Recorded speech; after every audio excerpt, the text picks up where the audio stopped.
Does it matter which side starts? Yes.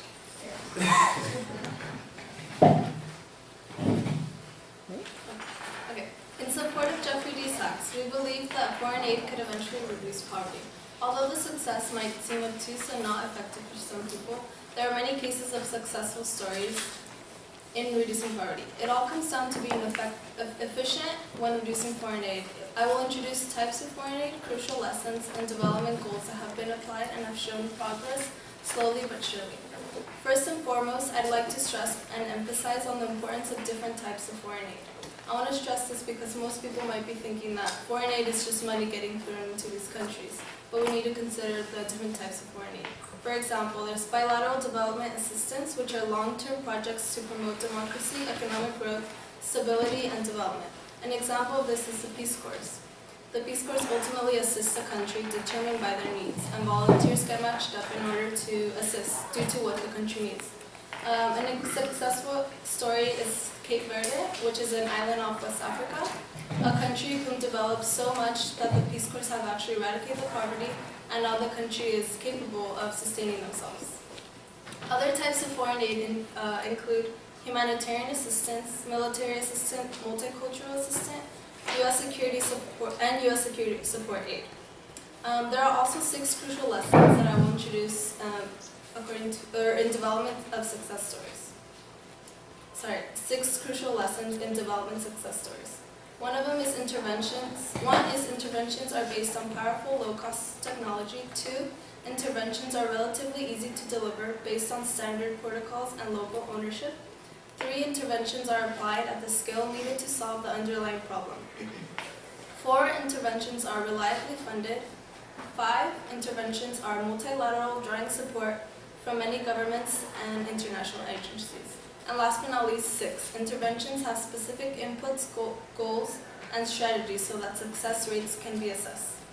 These 6 specific lessons all come down to one overarching lesson: to be practical when deploying development aid, understand the target, inputs, outputs, the financial, and the objectives. An example of development objectives are the Millennium Development Goals, which were adopted by all nations in the Millennium Declaration in the year 2000, agreed by 189 countries. Although these goals are about to be expired in the year 2015, the UN has introduced new goals, which include the Sustainable Development Goals, which are here listed. These include more ambition and will incorporate more environmental improvements in goals. Now there are 17 goals instead of 8 goals. While there is controversy and debate about development assistance, I think we should keep in mind of the purpose of foreign aid: to eradicate all forms of poverty. Due to all the lessons, goals, and success stories, we do believe that foreign aid can and will reduce poverty. Thank you. Okay, so as half of today's world population suffering from poverty, and poverty can be experienced in various ways, including insufficient food sources, no access to affordable healthcare, or simply just not having clean water supplies. All of this can result in unnecessary death.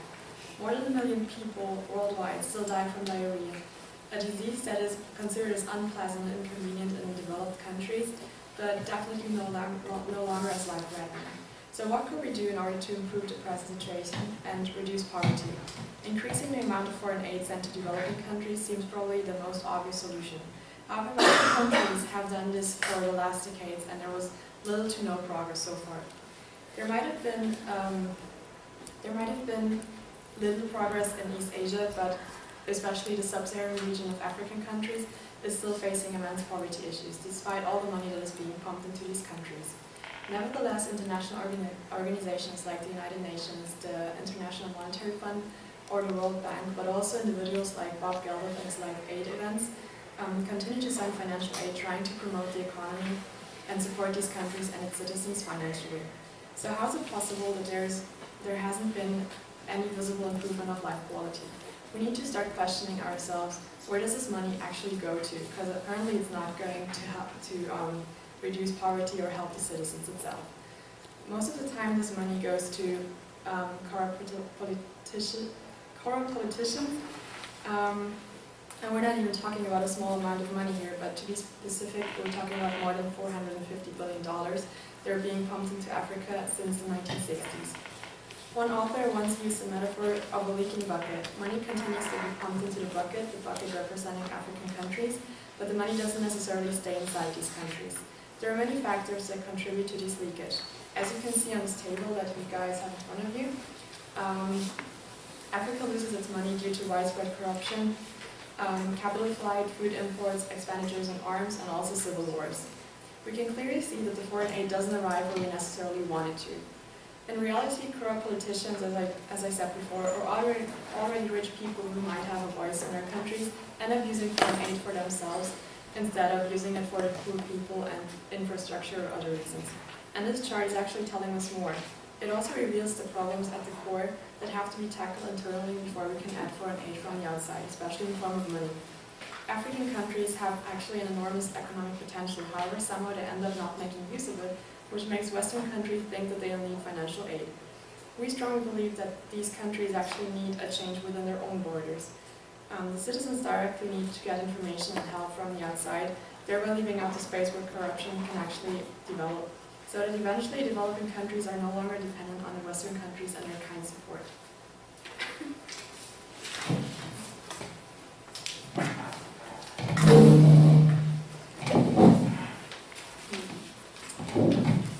So research shows that people who think about and set goals are more likely to reach them. Human beings set goals because it helps us visualize where we want to be, and thinking about them helps us figure out ways of getting closer to the goal. The UN's Millennium Goals are a way of looking at the world's potential for advancement. The Millennium Development Goals were updated to the Sustainable Development Goals because 1, they expired in 2015, and 2, they now include more detail about each goal, and we see the addition of environmental sustainability problems. It is important to remember that even developed countries still struggle with gender and racial inequality, homelessness and hungry populations, and failure to meet environmental regulations. So these development goals are important to pursue for everyone, and that's why foreign aid is needed. Looking at cases where foreign aid was successful, we find commonalities, like the aid is continuously well-funded, and it has specific goals and strategies to measure progress and success. The aid must be easy to deliver, be free from government and community corruption, and be properly tailored to the area, culture, and scale of the problem. Foreign aid looks different depending on multiple factors, like area and population affected. But no matter the aid, Jeffrey Sachs tells us that for the aid to be successful, it must be practical and thought out. Throwing money at countries without a plan should not count as foreign aid. This kind of aid is usually to ease feelings of guilt in imperialist nations over colonization. We humans have had successful foreign aid campaigns before, like providing access to birth control to reduce poverty, population, and suffering worldwide. This campaign would not have been possible without support from individuals, their community, their state, and the international community. If you think about it, foreign aid is not that hard or complex if done correctly. After all, do we not already collect information and think about the best ways to solve a problem? The UN has proposed that 22 donor countries donate 0.7% of their gross national incomes to be able to meet the Sustainable Development Goals worldwide. Only 5 countries currently meet this figure. The United States is one of the 22 donor countries that could technically cut some of their defense spending and reroute the money towards these goals that they have pledged to every year since they were introduced. We are currently at 0.1%. Even with thinking about the bottom line, foreign aid is still worth it. Whether we are helping with disaster relief or giving resources to a country so it betters its citizens' quality of life, foreign aid is what compassion and empathy looks like on a global scale. We must never forget that both the dispensers and receivers of aid are real human beings with very real situations and problems. I say real as in us and our planet are alive, not like capitalism, which is a human invention that does not feel pain or emotion.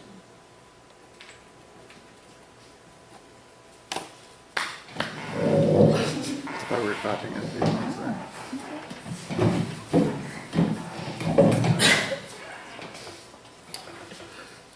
Foreign aid simply hasn't worked to reduce poverty because the standards that come attached with foreign aid by donors in certain countries are instead forced on poverty-stricken countries, and it can be very problematic and blur the real priorities of countries who give foreign aid.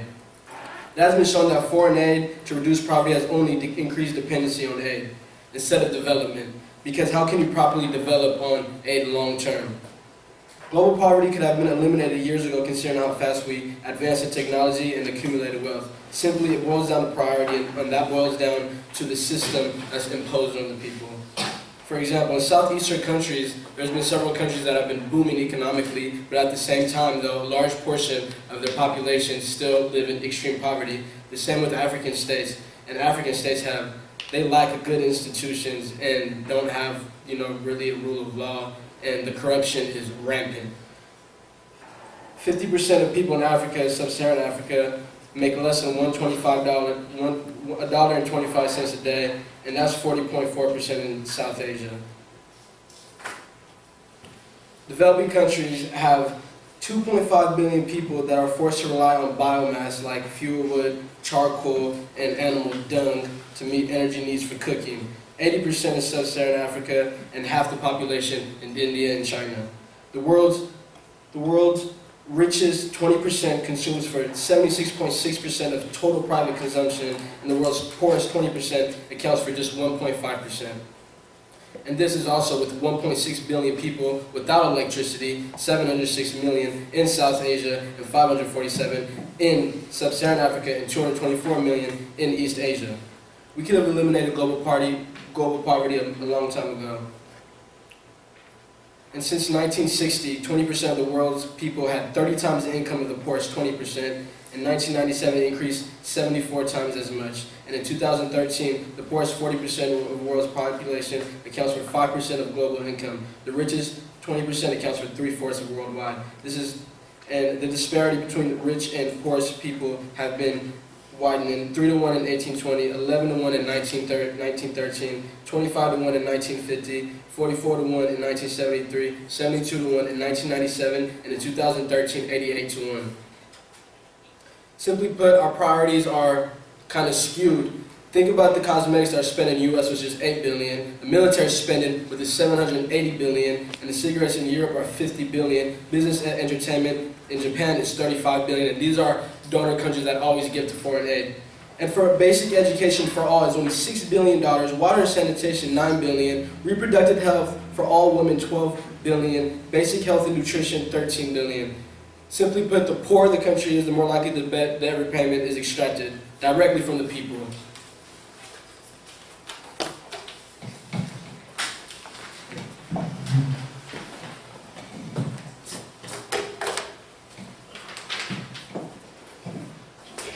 So first, I'd like to answer the question of corruption when it comes to the current foreign aid that is given to the developing country.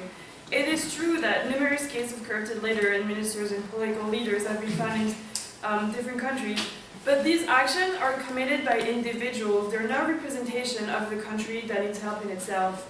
It's the people that suffer from malaria, malnutrition, that lives in poverty that concerns us. Many of those corrupted leaders are not supported by the international community. They will be sent on trial whenever they're caught, and it's not like developed countries just give them money to them. There's been numerous answers from the international community to help funding stable and balanced use of donations, such as structure institutions that ensure that the delivery of money will actually go to the right community. So these transactions are monitored, they're adapted to local needs and circumstances. There have been concrete examples of this institution succeeding in their help, such as the mass distribution of anti-malaria bed nets, a huge wave of new vaccines. This proves that the system that we're using nowadays does have an effective and reliable result when it is made with transparency. It is easy to judge the entire foreign aid as a failure when really you can see noticeable improvement throughout the world that cannot be ignored. Smallpox, for example, was eradicated in 1980 worldwide after a campaign that was made by different institutions. There's many talks about the sub-Saharan countries that are the poorest country on earth.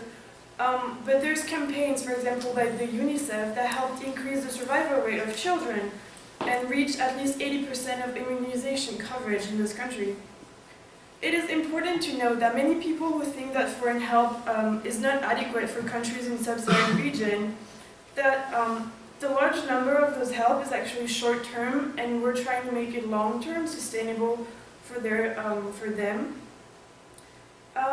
The idea that money that is given to African countries is a waste of money that could be used on your guys' country, well, it's a false statement. There's been incredible advancement to prove that the actual foreign help that we're using has actually reduced poverty. Extreme poverty was cut in half 5 years before the deadline of the Millennium Goals, so by 2010, extreme poverty was cut in half. Poverty reduction has progressed in every region since 2000, even excluding China from the global calculation. The world share of impoverishment people fell from 37% in 1999 to 25% in 2008. And forthcoming data show that the gap will even get bigger. So in the end, it is easy to say that Africa could do it on their own because they have the resources. It's not true. They do not possess the technology and infrastructure in order to bring the economy up yet. It's basically like saying that your college education is not needed anymore because you can find everything on the internet. Just teach yourself. We think that without these fundings, we think that without this funding that have been given to developing countries for years, have actually improved their situation and made their living condition much better. We're not arguing that smarter aid is not the solution. It does need to be improved and have a better control on where the money goes to reduce the loss of money. But we agree that the foreign aid that is currently given to developing countries has actually helped reducing poverty and will keep on doing once the right amount of money is given to the institution.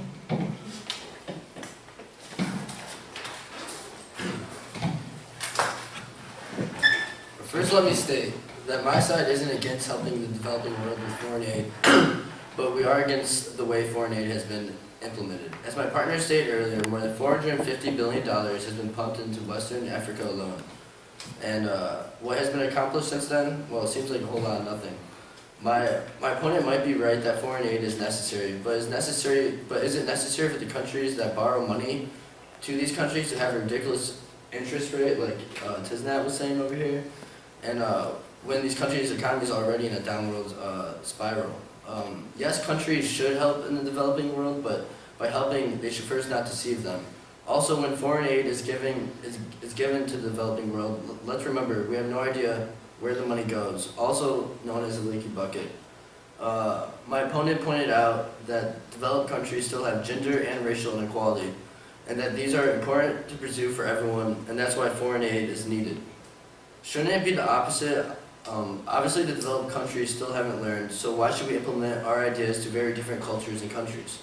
Yes, foreign aid is needed, but also these developing nations have to develop on their own too. This would require foreign aid, but in a training aspect that would last so future generations will also know certain skills. Like my group stated earlier, an example of this aid is directly contacting the citizens and solving his or her issues. By directly contacting the citizens and helping them that way, it leads to less corruption. My opponent and I might be more alike than different when it comes to community, but when it comes to United Nations and money for foreign aid, we have different views. So much money has been spent in these developing countries, but again, no results shown. Maybe the Western world of industry and how to develop its old news. Last but not least, we can both agree that aid is needed in these developing nations. Well, what kind of aid is the question, and how to give this aid effectively is the most important. And lastly, let's remember, you can't compare education to aid, because if you do, then you are forcing people into education, just like how we are forcing aid. Like Tiz said earlier, it's about developing dependency, which is what aid should not do. it should be assisting countries to be self-efficient instead.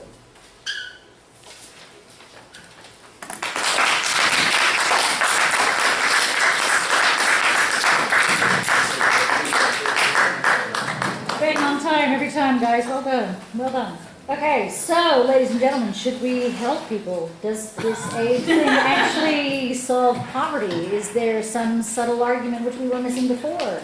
Now is the time you get to make your decision. Laura, Tiz, and Matt have made the case that in fact we're wasting our money. The leaky bucket isn't really helping. Whereas on the other side we have a wonderful case for being more compassionate and making sure that we actually can help these people out of poverty. Ladies and gentlemen, Tiz, Laura, and Matt, hands up.